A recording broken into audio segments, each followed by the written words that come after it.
Escorted by Saudi fighter jets and assisted by the heir to the throne, Mohammed bin Salman, Donald Trump was greeted with the highest honors in the Saudi Arabian capital, Riyadh. It's an honor to be you, my friend, and we've had a tremendous relationship over the years. It's now a long time.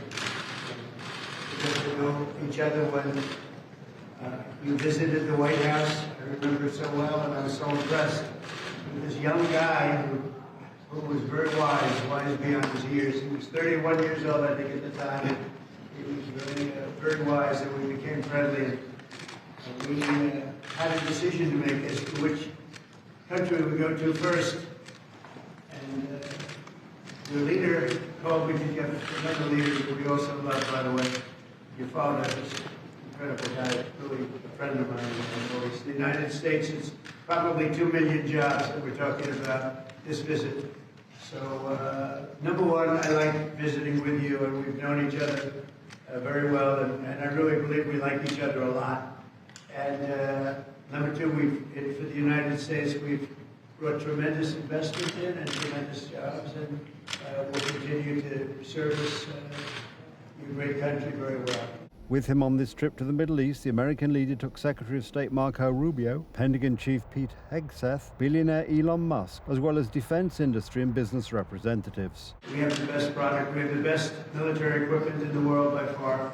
That is undisputed. Our fighter jets, our missiles, our systems, our Patriots. On the table lie gigantic contracts with a country that sleeps on oil. Trump is offering the Saudis a $100 billion arms package, but that's just the beginning. Riyadh is ready to pump another $600 billion into the U.S. economy during Trump's 4-year term, and the amount could rise as high as $1 trillion.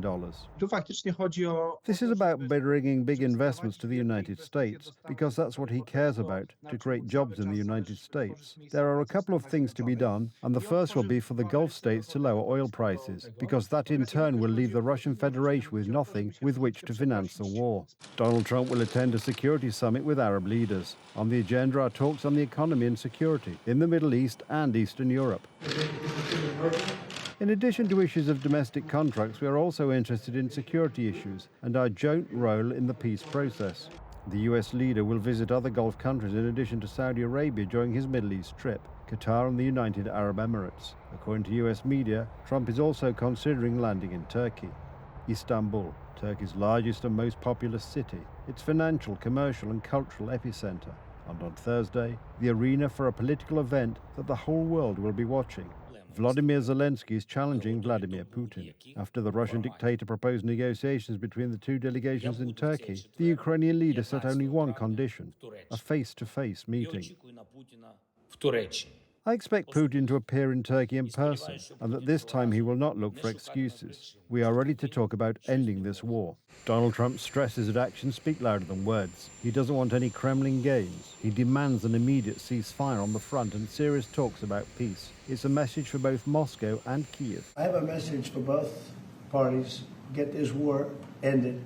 We're losing 5,000 soldiers a week, Russian and Ukrainian soldiers, and other people also, by the way. And I say, get this stupid war finished.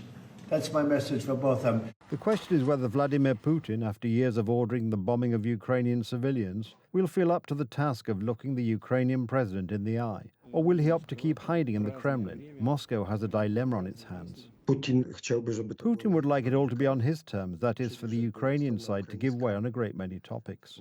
In Ukraine, everyone is hoping for peace.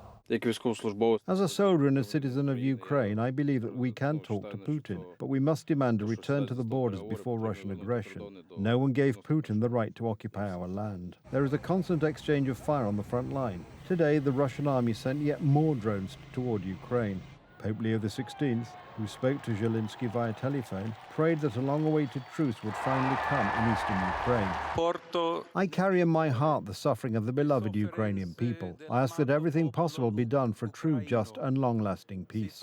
Donald Trump has already announced an additional package of sanctions and the cessation of talks with Moscow if Putin tries to double-cross him. He has until Thursday to take up the challenge thrown by Volodymyr Zelensky.